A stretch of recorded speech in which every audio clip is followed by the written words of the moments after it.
করছি না, আমি অবিচল। My lady. আচ্ছা ওয়েনশান, মাকে আমাকে ডেকেছেন? হ্যাঁ, আপনাকে ডেকেছেন। দয়া করে জলদি যান, অতিথিরা চলে এসেছেন। খাবারও প্রস্তুত, আপনার জন্য অপেক্ষা করছেন। অতিথি এসেছেন? আপনি বোধহয় ভুলে গেছেন, কিছুদিন আগে আপনার মা বলেছিলেন আপনার জন্য খুব শীঘ্রই উপযুক্ত বর খুঁজে দেবেন। আচ্ছা ঠিক আছে, আপনি তাহলে ভেতরে যান।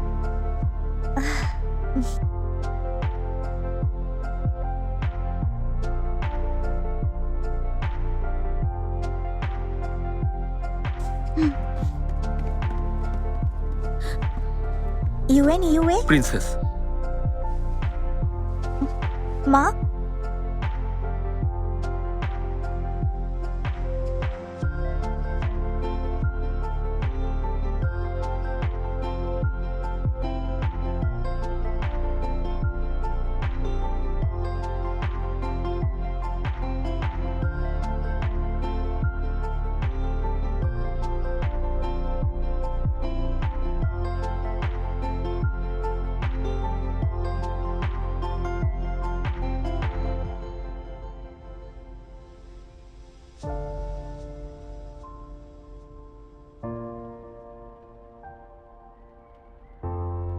লর্ড উইন্টার এখানে কি করছে? জুন, আমি ওকে আসতে বলেছি, বসো ওখানে। মা, আমার খিদে নেই, আপনারা কথা বলুন। মা, আমি এখন আসছি। জুন, ছেলে মানুষই করো না। দেখো, এখানে সব তোমার পছন্দের খাবার রান্না করা হয়েছে। কার সাথে বসে খাবো সেটাই বিষয়। মাই লেডি, আমি অন্য কোথাও বসছি, কিছু মনে করবেন না। তোমরা দুজনই বসো। আমার সাথে বসে খাওয়াটা এতটাই কষ্টকর? বসছি।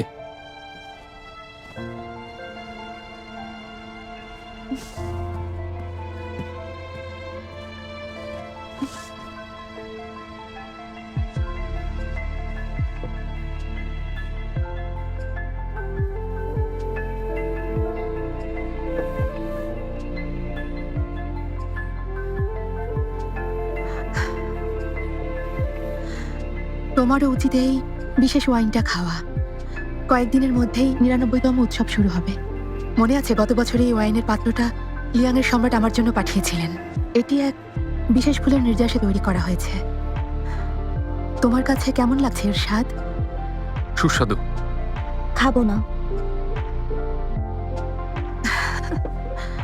লিয়াংয়ের সম্রাট খুবই মজার মানুষ। উনি ওয়াইনের সাথে একটা কবিতাও লিখে পাঠিয়েছেন। ঝুড়ি হাতে ফুল তুলতে আমি যখন ব্যস্ত, সকালের স্নিগ্ধ শিশির আমায় ভিজিয়ে দিল।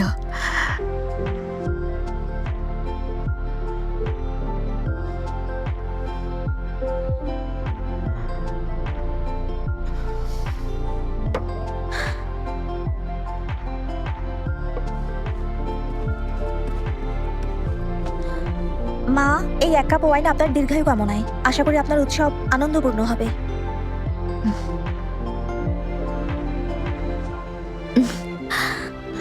ইউএনইউকে আরো এক কাপ ওয়াইন দাও।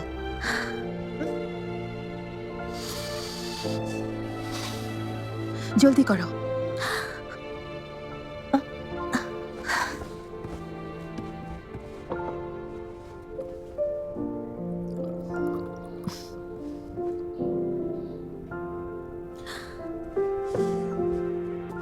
লর্ড ইউএ, চুনের ওয়াইন গ্রহণ করুন। ধন্যবাদ।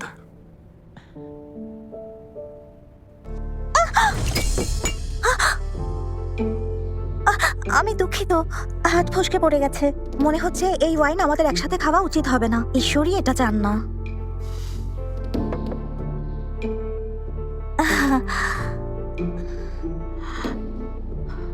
আমার মাথা ব্যথা করছে, তোমরা দুজন কথা বলো। ঠিক আছে মাই লেডি।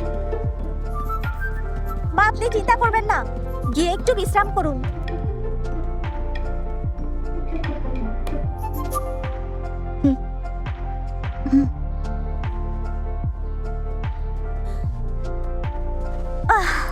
কি বুঝলে লর্ড উইন্টার? ধন্যবাদ দাও, তোমাকে এই বিপদ থেকে রক্ষা করেছি।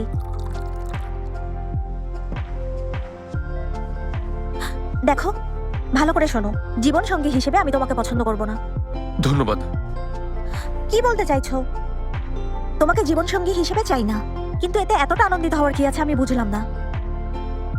তাহলে কি বললে ভালো হতো? আমার অনেক কষ্ট হচ্ছে, হৃদয় ভেঙে যাচ্ছে। আমি তোমার মতো সুন্দরীর হৃদয় জয় করতে পারিনি। এর চাইতে কষ্টের আর কি আছে? সত্যি কষ্টের।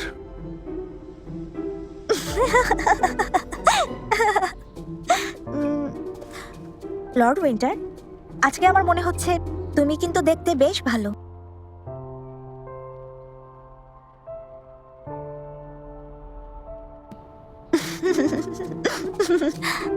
শুরু করো।